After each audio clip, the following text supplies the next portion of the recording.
नमस्कार दोस्तों, कैसे हैं आप।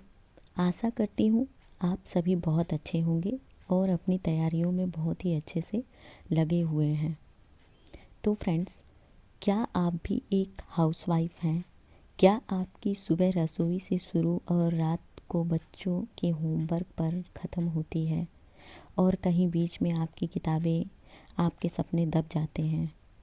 तो फ्रेंड्स, ये आज की वीडियो उन सभी महिलाओं के लिए जो घर संभालते संभालते भी पढ़ाई करना चाहती हैं, लेकिन हालात, समय और लोग साथ नहीं देते हैं।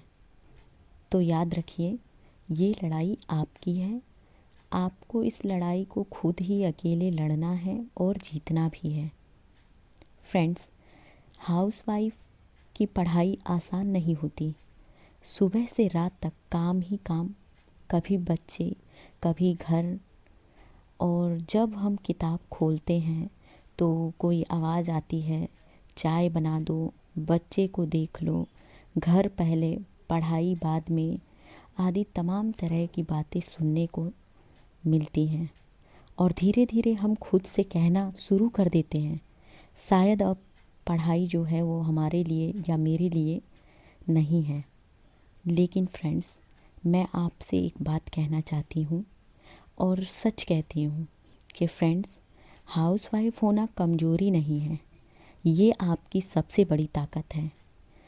क्योंकि आज आप में मल्टीटास्किंग में एक्सपर्ट हैं। जो हाउसवाइफ होती हैं वो मल्टीटास्किंग में एक्सपर्ट भी होती हैं। आपके अंदर पेशेंस, आप जानती हैं, पेशेंस होता है। आप बिना छुट्टी काम करना जानती हैं। तो पढ़ाई क्यों नहीं? दिन में सिर्फ 1 घंटा और रात में बच्चे सो जाएं तब 30 मिनट, और सुबह सबके उठने से पहले 30 मिनट, यही आपकी जीत की शुरुआत होती है। और आप ऐसे करते करते अपने समय को बढ़ाते जाइए। और इसके बाद आती है, मतलब ऐसे करते जाइए, फिर इसके बाद ये बात आ जाती है कि पढ़ाई कैसे करें। तो फ्रेंड्स, इसके बारे में मैं आपसे बताऊंगी कि कुछ छोटे नियम अपनाने की ज़रूरत है। जैसे आप पहले छोटे छोटे टारगेट बनाइए। मोबाइल से ज़्यादा किताबों को टाइम दीजिए। मोबाइल पे हम एक टॉपिक खोलते हैं, उसको देखने में 1 से 1.5 2 घंटे निकल जाते हैं, पता ही नहीं चलता है। तो यहाँ पर मैं मोबाइल से अपने नोट्स प्रिपेयर करती हूँ उस टाइम जब मेरे पास टाइम रहता है। जैसे रात का टाइम खाली रहता है तो उस टाइम मैं अपने नोट्स को तैयार कर लेती हूँ। इसलिए मैं कह रही हूँ कि ज़्यादा टाइम, मतलब मोबाइल से ज़्यादा आप बुक्स को दीजिए। और दूसरी बात ये है कि गिल्ट छोड़िए कि मतलब पिछले पेपर में क्या हुआ, कैसा गया, आगे मतलब क्या करें। तो इससे अच्छा है गिल्ट को छोड़ दीजिए कि पिछले जो भी हुआ, जैसा भी हुआ, अब आगे जो आने वाला आपका पेपर है उस पे आपका पूरा फोकस होना चाहिए कि हमारा जो आने वाला एग्ज़ाम है उसको हम कैसे दें कि पिछले जो हमारे जिस पे हमको गिल्ट हो रहा है, पछतावा हो रहा है, वो आगे नेक्स्ट एग्ज़ाम में ना हो।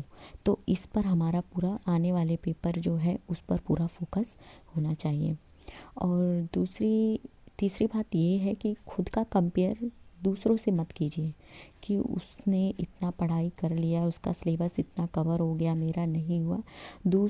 खुद का जब हम कंपेयर दूसरों से करने लगते हैं तो उसमें डिमोटिवेशन हो जाता है और हमारी पढ़ाई भी अच्छे से नहीं होती है। आप अपने आप को देखिए, आप जिस लेवल पे हैं, जैसे कर रहे हैं, आप उसकी तुलना दूसरों से मत कीजिए। और फिर उसके बाद आता है कंसिस्टेंसी। कंसिस्टेंसी आपकी लाइफ में आपको एकदम आदत की तरह बना लीजिए। क्योंकि याद रखिए, धीरे चलना गलत नहीं है, रुक जाना गलत है।